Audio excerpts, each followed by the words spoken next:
Hi ಎಲ್ರಿಗೂ ನಮಸ್ಕಾರ. Welcome back to R C stories YouTube channel. ನೀವೇನಾದರೂ ಫಸ್ಟ್ ಟೈಮ್ ಈ ವಿಡಿಯೋ ನೋಡ್ತಾ ಇದ್ರೆ, ನಾನು ನಿಮ್ಮ ಚಂದನ ಕ್ಯಾಲಿಫೋರ್ನಿಯಿಂದ ಮಾತಾಡ್ತಾ ಇದ್ದೀನಿ. ಇವತ್ತಿನ ಸ್ಪೆಷಲ್ ವ್ಲಾಗ್ ಏನಪ್ಪಾ ಅಂತಂದ್ರೆ, ನಾವಿಬ್ರು ಇವತ್ತು ಸಂಕಟ ಮೋಚನ ಹನುಮಾನ್ ದೇವಸ್ಥಾನಕ್ಕೆ ಬಂದಿದ್ದೀವಿ. ಹಾಗೆ ಇವತ್ತು ಮೊದಲನೇ ಶ್ರಾವಣ ಶನಿವಾರ. ಸೊ ನಾವು ಮನೆಯಲ್ಲಿ ಶ್ರಾವಣ ಪೂಜೆ ಎಲ್ಲ ಹೆಂಗ್ ಮಾಡಿದ್ವಿ, ಯಾಕೆ ನಾವು ಶ್ರಾವಣನ ಆಚರಣೆ ಮಾಡ್ತೀವಿ ಅನ್ನೋದು ಕಂಪ್ಲೀಟ್ ವ್ಲಾಗ್ ಆಗಿರುತ್ತೆ. ಸೊ ಬನ್ನಿ. ಯೂಶಲಿ ಶ್ರಾವಣ ಮಾಸನೇ ತುಂಬಾ ಆಸ್ಪೀಷಿಯಸ್ ಅಂತ ಹೇಳ್ತಾರೆ, ಯಾಕಂದ್ರೆ ಸಮುದ್ರ ಮಥನ ಕೂಡ ಈ ಟೈಮಲ್ಲೇ ನಡೆದಿದ್ದು. ಅಂಡ್ ಶಿವನ ಪೂಜೆ ಮಾಡೋದಕ್ಕೆ ಈ ಮಾಸ ತುಂಬಾ ಒಳ್ಳೇದು ಅಂತ ಹೇಳ್ತಾರೆ. ಶ್ರಾವಣ ಸೋಮವಾರ ಟೈಮಲ್ಲಿ ಶಿವನ್ ಪೂಜೆ ಮಾಡಿದ್ರೆ ತುಂಬಾ ಒಳ್ಳೇದಾಗುತ್ತೆ ಅಂತ ಹೇಳ್ತಾರೆ. ಮತ್ತೆ ಎಲ್ಲಾ ಆಸ್ಪೀಷಿಯಸ್ ಫೆಸ್ಟಿವಲ್ಸ್ ನೀವು ಅಬ್ಸರ್ವ್ ಮಾಡಿದ್ರೆ ಶ್ರಾವಣ ಮಾಸದಲ್ಲೇ ಬರೋದು. ವರಮಹಾಲಕ್ಷ್ಮಿ ಆಗಿರ್ಬೋದು, ಕೃಷ್ಣ ಜನ್ಮಾಷ್ಟಮಿ ಆಗಿರ್ಬೋದು, ಎಲ್ಲಾನು ಇದೇ ಟೈಮಲ್ಲೇ ಬರುತ್ತೆ. ಅಂಡ್ ಅಗ್ರಿಕಲ್ಚರ್ ರಿಲೇಟೆಡ್ ನೀವು ತಗೊಂಡ್ರು ಕೂಡ ಒಳ್ಳೆ ರೈನಿ ಸೀಸನ್, ಒಳ್ಳೆ ಬೆಳೆ ಬರುತ್ತೆ ಅಂತ ಎಲ್ರು ಖುಷಿ ಪಡ್ತಾರೆ. ಅಂಡ್ ಮದ್ವೆಗಳು ಅಷ್ಟೇ, ಮದ್ವೆ ಮಾತುಕತೆ ನಡೆಸೋದಕ್ಕಾಗಿರ್ಬೋದು ಅಥವಾ ಮದ್ವೆ ಮಾಡೋದಕ್ಕೂ ಶ್ರಾವಣ ಮಾಸ ಒಂಥರ ಒಳ್ಳೆ ಕಾಲ ಅಂತಾನೆ ಹೇಳ್ತಾರೆ ಎಲ್ರು. ಯೂಶಲಿ ಏನ್ ಗೊತ್ತಾ ಗೈಸ್, ನಾನು ಇಂಡಿಯಾದಲ್ಲಿ ಇದ್ದಾಗ ಶ್ರಾವಣ ಮಾಸ ಅಂತೂ ಒಂದು ಶನಿವಾರನು ಬಿಡ್ತಾ ಇರ್ಲಿಲ್ಲ. ಲೈಕ್ ಎಲ್ಲಾ ಶನಿವಾರನು ಆಂಜನೇಯ ದೇವಸ್ಥಾನಕ್ಕಂತೂ ಹೋಗ್ತಾ ಇದ್ದೆ. ಬಟ್ ಶ್ರಾವಣ ಮಾಸ ಬಂದಾಗಂತೂ ಇನ್ನೂ ಎಕ್ಸ್ಟ್ರಾ ಸ್ಪೆಷಲ್, ಯಾಕಂದ್ರೆ ಪೂಜೆ ಎಲ್ಲ ಮಾಡ್ತಾ ಇದ್ರಲ್ಲ. ಸೊ ಆಂಜನೇಯ ದೇವಸ್ಥಾನಕ್ಕಂತೂ ಕಂಪಲ್ಸರಿ ಹೋಗ್ತಾ ಇದ್ದೆ. ಸೊ ಈ ಸರಿನೂ ಅದೇ ಅನ್ಕೊಂತಾ ಇದ್ದೆ, ಅಯ್ಯೋ ಒಂದು ಸರಿನಾದ್ರೂ ದೇವಸ್ಥಾನಕ್ಕೆ ಬರ್ಲೇಬೇಕು ಸಂಕಟ ಮೋಚನ ಆಂಜನೇಯ ದೇವಸ್ಥಾನಕ್ಕೆ ಅಂತ. ಇದ್ರ ಬಗ್ಗೆ, ಈ ದೇವಸ್ಥಾನ ಅಂತೂ ತುಂಬಾ ಚೆನ್ನಾಗಿದೆ. ಇದ್ರ ಬಗ್ಗೆನೂ ನಾವು 2 ವಿಡಿಯೋ ಮಾಡ್ಬಿಟ್ಟು ಆಲ್ರೆಡಿ ಹಾಕಿದೀವಿ ನಮ್ ಯೂಟ್ಯೂಬ್ ಚಾನಲ್ ಅಲ್ಲಿ ಇದೆ. ಸೊ ನೀವೇನಾದ್ರೂ ಇನ್ನೂ ನೋಡಿಲ್ಲ ಅಂತಂದ್ರೆ ವಿಡಿಯೋಸ್ ನ ನೋಡಿ. ಸೊ ಅನ್ಕೋತಾ ಇದ್ವಿ, ಇಲ್ಲಿ ಟಿಕೆಟ್ ಎಲ್ಲ ಸಿಗೋದು ತುಂಬಾ ಕಷ್ಟ. ಏನಪ್ಪಾ ಒಂದು ಸರಿನಾದ್ರೂ ಶ್ರಾವಣ ಮುಗಿಯೋಷ್ಟ್ರಲ್ಲಿ ಬರ್ಬೇಕು ಅಂತ ಅನ್ಕೋತಾ ಇದ್ದೆ. ನೋಡಿದ್ರೆ ಅದು ಹೆಂಗಂತ ಗೊತ್ತಿಲ್ಲ, ಲಾಸ್ಟ್ ನೈಟು ನನ್ನ ಫ್ರೆಂಡ್ ಕಾಲ್ ಮಾಡ್ಬಿಟ್ಟು ಎಕ್ಸ್ಟ್ರಾ ಒಂದು ಟಿಕೆಟ್ ಇದೆ, ಹೋಗೋದಿತ್ತು ಅಂದ್ರೆ ನೋಡಿ ಹೋಗಿ ಅಂತ ಅಂದ್ರು. ಸೊ ಫಸ್ಟ್ ಶನಿವಾರನೇ ಬರೋಂಗಾಯ್ತು. ಸೊ ಆಂಜನೇಯ ಫಸ್ಟ್ ಶನಿವಾರನೇ ಕರೆಸ್ಕೊಂಡ ಒಟ್ನಲ್ಲಿ. ನಾನು ಅವಾಗ್ಲೇ ಹೇಳ್ದಂಗೆ ಸಮುದ್ರ ಮಥನ ಕೂಡ ಶ್ರಾವಣ ಮಾಸದಲ್ಲೇ ನಡೆದಿದ್ದು.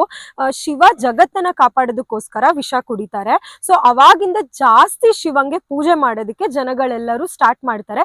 ಬಟ್ ಬರ್ತಾ ಬರ್ತಾ ಹೆಂಗಾಗೋಯ್ತು ಅಂತಂದ್ರೆ, ಜನಗಳು ಶ್ರಾವಣ ಮಾಸದಲ್ಲಿ ಜಾಸ್ತಿ ಸ್ವಲ್ಪ ವಿಷ್ಣು ಕಡೆ ವಾಳ್ತಾರೆ. ಅಂದ್ರೆ ಇವಾಗ ಶ್ರೀನಿವಾಸ ಆಗಿರ್ಬೋದು, ಆಂಜನೇಯ ಸ್ವಾಮಿ ಆಗಿರ್ಬೋದು, ಅವ್ರುಗಳನ್ನ ಜಾಸ್ತಿ ಶ್ರಾವಣ ಮಾಸದಲ್ಲಿ ನಾವು ಪೂಜೆ ಮಾಡ್ಕೊಂತ ಬಂದಿದೀವಿ. ಫಾರ್ ಎಕ್ಸಾಂಪಲ್ ಇವಾಗ ನಮ್ಮ ಮನೆಯಲ್ಲೂ ಅಷ್ಟೇನೆ, ಅಂದ್ರೆ ನಮ್ಮ ಅಮ್ಮ ಮನೆಯಲ್ಲಿ ಆಂಜನೇಯ ಮನೆ ದೇವರಾಗಿರೋದ್ರಿಂದ ಈ ಶ್ರಾವಣ ಮಾಸದಲ್ಲಿ ಆಂಜನೇಯ ಸ್ವಾಮಿಗೆ ಲೈಕ್ ಯಾವತ್ತಾದ್ರೂ ಒಂದು ಶನಿವಾರ ದಾಸಪ್ಪನೆಲ್ಲ ಇಡಿಸ್ಬಿಟ್ಟು ಆಂಜನೇಯ ಸ್ವಾಮಿಗೆ ಪೂಜೆ ಮಾಡ್ತಾರೆ. ಅಂಡ್ ಆಲ್ಸೋ ಇವಾಗ ತಿರುಪತಿ ತಿಮ್ಮಪ್ಪ ಯಾರ ಮನೆ ದೇವರಾಗಿರುತ್ತೆ ಅವರು ಅಷ್ಟೇ ಇವಾಗ ದಾಸಪ್ಪನೆಲ್ಲ ಕರೆಸಿ ಶ್ರಾವಣ ಮಾಸನ ಮಾಡ್ತಾರೆ. ಅಂಡ್ ಶಿವನ ಸ್ವಲ್ಪ ಜಾಸ್ತಿ ಇವಾಗ ಕಾರ್ತಿಕದಲ್ಲಿ ಪೂಜೆ ಮಾಡ್ತಾರೆ. ಅಂದ್ರೆ ಇವಾಗ ಕಾರ್ತಿಕ್ ಸೋಮವಾರ ಎಲ್ಲ ಬಂದ್ರೆ ಶಿವನ್ ದೇವಸ್ಥಾನಕ್ಕೆ ಹೋಗೋದಾಗಿರ್ಬೋದು ಅಥವಾ ದೀಪ ಹಚ್ಚೋದಾಗಿರ್ಬೋದು, ಆ ತರ ಟ್ರೆಡಿಷನ್ ಇವಾಗ ಫಾಲೋ ಆಗ್ತಾ ಬಂದಿದೆ. ಸೊ ಇದು ಯಾಕೆ ಅಂತ ನಿಮಗೆ ಏನಾದ್ರು ಗೊತ್ತಿದ್ರೆ ಕಮೆಂಟ್ ಮಾಡಿ. ನೀವು ಇಂಡಿಯಾದಲ್ಲೆಲ್ಲ ನೋಡಿರ್ತೀರಾ, ಲೈಕ್ ಎಲ್ಲಾ ದೇವಸ್ಥಾನದಲ್ಲೂ ಶ್ರಾವಣ ಮಾಸ ಕಾರ್ತಿಕ ಮಾಸ ಎಲ್ಲ ಬಂದ್ರೆ ಎಷ್ಟು ರಶ್ ಇರುತ್ತೆ ಅಂತ.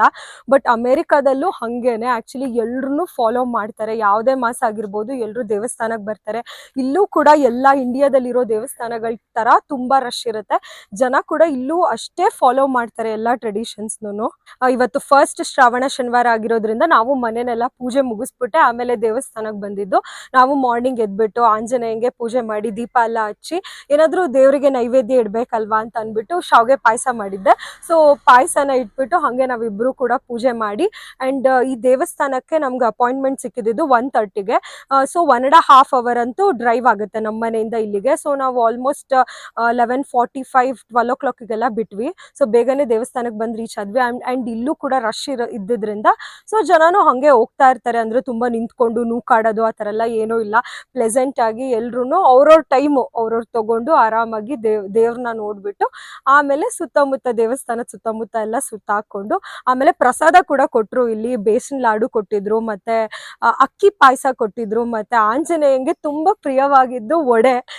ಸೊ ವಡೆ ಕೂಡ ಕೊಟ್ಟಿದ್ರು. ಇಲ್ಲಿ ತುಂಬಾ ಜನ ಅಂದ್ರೆ ವಡೆ ಹಾರ ಎಲ್ಲ ಮಾಡಿಸ್ತಾ ಇರ್ತಾರೆ. ಇವಾಗ ನಾವು ಇಂಡಿಯಾದಲ್ಲಿ ಇವು ಕಾರ್ಯಸಿದ್ಧಿ ಆಂಜನೇಯ ದೇವಸ್ಥಾನ ಅಂತೂ ತುಂಬಾ ಫೇಮಸ್, ಎಲ್ರಿಗೂ ಗೊತ್ತಿರುತ್ತೆ. ಲೈಕ್ ವಡೆ ಹಾರ ಆಗಿರ್ಬೋದು, ವಿಳೆದೆಲೆ ಮೇಲೆ ಜೈ ಶ್ರೀರಾಮ್ ಅಂತೆಲ್ಲ ಬರ್ದು ನಾವು ದೇವರಿಗೆ ಅರ್ಪಿಸ್ತೀವಿ ಏನಾದ್ರು ಕೇಳ್ಕೊಂಡು. ಸೊ ಇಲ್ಲೂ ಅಷ್ಟೇ ಹಂಗೇನೆ ಮಾಡ್ತಾರೆ.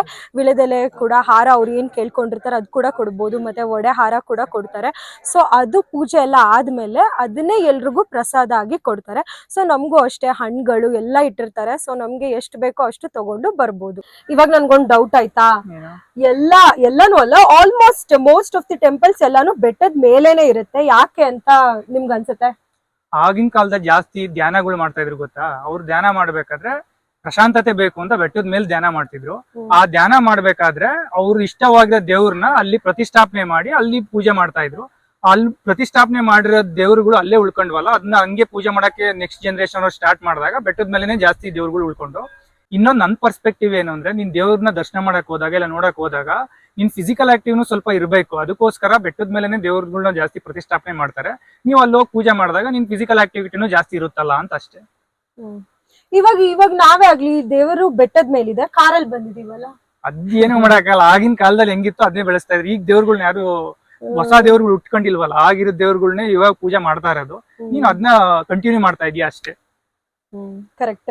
ನಿಮ್ಗೆ ಏನ್ ಅನ್ಸುತ್ತೆ ಇದ್ರ ಬಗ್ಗೆ ಅಂತ ಕಮೆಂಟ್ ಸೆಕ್ಷನ್ ಅಲ್ಲಿ ತಿಳಿಸಿ. ಇದೇ ರೀಸನ್ ಅಥವಾ ಬೇರೆ ಏನಾದ್ರು ರೀಸನ್ ಇದ್ರು ಕೂಡ ಅದನ್ನು ಕಮೆಂಟ್ ಮಾಡಿ, ನಿಮ್ಗೆ ಏನಾದ್ರು ಗೊತ್ತಿದ್ರೆ. ಗೈಸ್, ಇವಾಗ ದೇವಸ್ಥಾನದಿಂದ ಬರ್ತಾ ಹಂಗೆ ಇಲ್ಲಿ ಒಂದು ಪಿಟ್ ಸ್ಟಾಪ್ ತಗೊಂಡಿದ್ವಿ. ಹಂಗೆ ಸ್ವಲ್ಪ ಟಿಫನ್ ಎಲ್ಲ ಮಾಡ್ಕೊಂಡು, ಇಲ್ಲಿ ಯೂಶಲಿ ಈ ತರ ಪ್ಲೇಸಸ್ ಎಲ್ಲ ಮಾಡಿರ್ತಾರೆ, ಅಂದ್ರೆ ಪಾರ್ಕ್ಸ್ ಹತ್ರ ಎಲ್ಲ ಹತ್ರ ಇರುತ್ತೆ. ಮತ್ತೆ ಕ್ಯಾಂಪಿಂಗ್ ಏರಿಯಾ ಇದು. ಆಕ್ಚುಲಿ ಕ್ಯಾಂಪ್ ಎಲ್ಲ ಹಾಕ್ತಾರೆ ಇಲ್ಲಿ ತುಂಬಾ ಜನ. ನೀವು ಆ ಸೈಡ್ ಎಲ್ಲ ಹೋದ್ರೆ ನೋಡ್ತಾ ಇರ್ಬೋದು, ಇಲ್ಲಿ ಸೀಟಿಂಗ್ ಅರೇಂಜ್ಮೆಂಟ್ಸ್ ಎಲ್ಲ ಎಷ್ಟು ಚೆನ್ನಾಗಿ ಮಾಡಿದ್ದಾರೆ ಅಂತ. ಅಂಡ್ ಇಲ್ಲಿ ವಾಶ್ ಮಾಡ್ಕೊಳ್ಳೋದಕ್ಕೂ ಅಷ್ಟೇ ಎಷ್ಟು ಚೆನ್ನಾಗಿ ಪ್ರಾವಿಷನ್ ಮಾಡಿದ್ದಾರೆ. ಟ್ಯಾಪ್ ವಾಟರ್ ಎಲ್ಲ ಇದೆ. ಆ್ಯಂಡ್ ಕುತ್ಕೊಳ್ಳೋದಕ್ಕೂ ಅಷ್ಟೇ ಚೆನ್ನಾಗೆಲ್ಲ ಇದು ಮಾಡಿದ್ದಾರೆ. ಸೊ ಇಲ್ಲಿ ಆರಾಮಾಗಿ ಕುತ್ಕೊಂಡು ಒಂದು ಸ್ವಲ್ಪ ಹೊತ್ತು ಟೈಮ್ ಸ್ಪೆಂಡ್ ಮಾಡಿಕೊಂಡು ಹಾಗೆ ಹೊರಡ್ತಾ ಇದ್ದೀವಿ ಅಷ್ಟೇ. ಇವತ್ತಿನ ವಿಡಿಯೋ ಇಲ್ಲಿಗೆ ಎಂಡ್ ಮಾಡ್ತಾ ಇದ್ದೀನಿ. ಹೋಪ್ ಈ ವಿಡಿಯೋ ಎಲ್ರಿಗೂ ಇಷ್ಟ ಆಗಿದೆ ಅಂತ ಅನ್ಕೋತೀನಿ. ಇಷ್ಟ ಆಗಿದ್ರೆ ಪ್ಲೀಸ್ ಲೈಕ್ ಮಾಡಿ, ಶೇರ್ ಮಾಡಿ, ಕಮೆಂಟ್ ಮಾಡಿ. And please don't forget to subscribe to RC Stories YouTube channel. ಮತ್ತೆ ನೆಕ್ಸ್ಟ್ ವಿಡಿಯೋದಲ್ಲಿ ಸಿಗ್ತೀನಿ. ಅಲ್ಲಿವರೆಗೂ ಎಲ್ರಿಗೂ bye, take care and love you all.